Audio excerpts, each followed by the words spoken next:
But life gives you what you need. The universe wants to evolve. And it will give you what you need because the universe wants to evolve through you.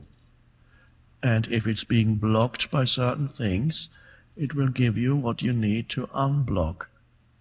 And that's, for a while, that's called suffering.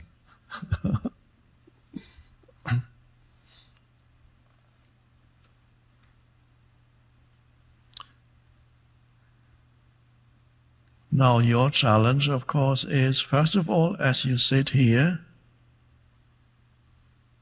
it's enormously satisfying to actually realize that you are this sense of presence. Apart from your personal history, you are a deeper, an underlying sense of presence without which there could not even be a personal history. Your presence allows your personal history to be, but goes far beyond your personal history. My favorite analogy is, as you know, your personal history and the conditioning of your mind are the ripples on the surface of the ocean. Or you are the ripple. And the ripple is not separate from the ocean. But while the ripple is deluded, it seems to be separate from the ocean. If the ripple takes its attention a little deeper, then the attention goes from being trapped in the ripple form, which is the human mind, and so the attention goes suddenly, and then it goes, oh. There's a spaciousness, a vast spaciousness there that is far deeper than the person. So it is that where the person is connected with something vast. That's your connectedness with being.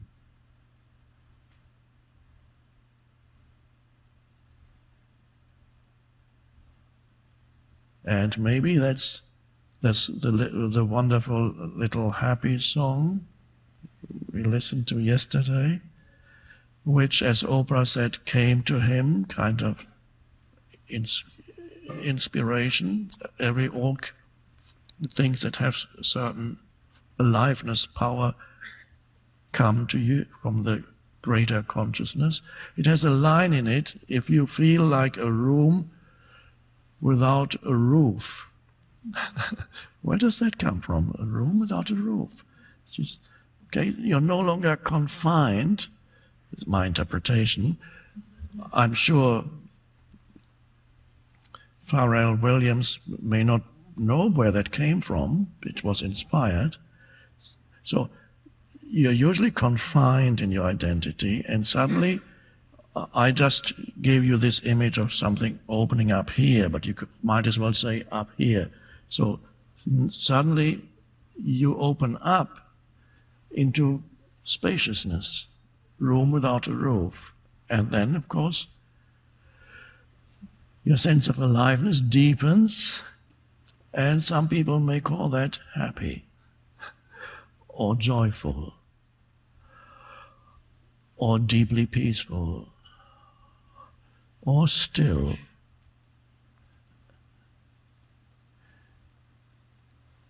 So I just said,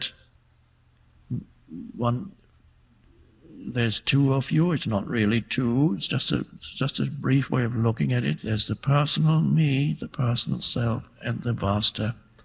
And your challenge is not to fall back in your daily life into complete identification with the personal, the mind, the stories, the reactivity, the matrix, trapped in the matrix. The challenge is to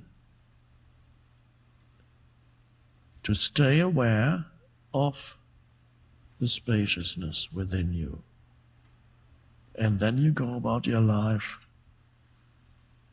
being a person, yes, functioning as a person, yes, still knowing all the knowledge you have acquired as a person in this lifetime has its place and will be useful, whatever you know, or expertise, or talents, all wonderful, but you're also connected to something vaster than that. And that's where your true sense of self comes from. So you no longer need to be on the lookout all the time to defend or strengthen your egoic sense of self. The ego, otherwise, if you're only there as an ego, you're always trying to protect it and add something to it, because you never feel you're never quite enough. There's always something missing. You may be familiar with this feeling that something is lacking still in your life. And of course, on that level, there always is. That's why we practice here, walking around this beautiful space on campus, surrounded by nature. And we practice being primarily the presence, so that you don't walk around carrying the heavy burden of the person, the heavy burden of your life situation, by continuously reviving it in your mind, your problems. Then it's heavy, you walk around with that heaviness here. No, you don't need it here. Be the presence, the spacious consciousness, and see how light everything, the lightness comes into your sense perceptions. And beauty is discovered where before you didn't see it.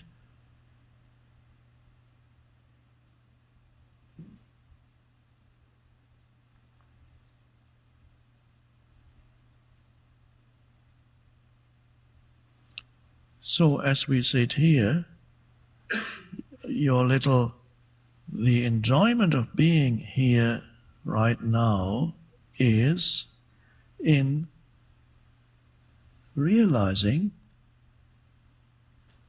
how pleasant it is not to think and yet be totally here. Just encounter the little spaces, the little space inside. Bless you. The little space inside, like now. Here's the space. I'm not thinking.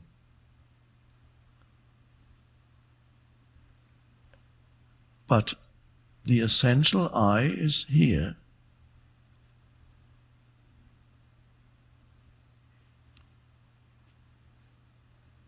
And then you practice, so to speak, or you just enjoy